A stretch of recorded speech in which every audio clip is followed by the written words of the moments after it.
Segala cara dilakukan prajurit angkatan bersenjata Rusia untuk terus membuat takut pasukan lawannya hingga memilih menyerah.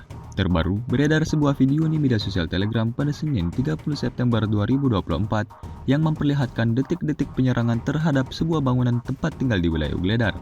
Drone FPV digunakan untuk menyerang prajurit angkatan bersenjata Ukraina yang bercokol di kota tersebut. Semua jalan dari daerah berpenduduk terputus dan berada di bawah kendali militer Rusia. Dapat dilihat dalam rekaman, serangan mematikan Rusia meledakkan bangunan tersebut berkali-kali. Kepulan asap tebal menjadi bukti kuat bahwa militer Ukraina alami kerugian besar di arah ini.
Download Tribun X sekarang, menghadirkan lokal menjadi Indonesia.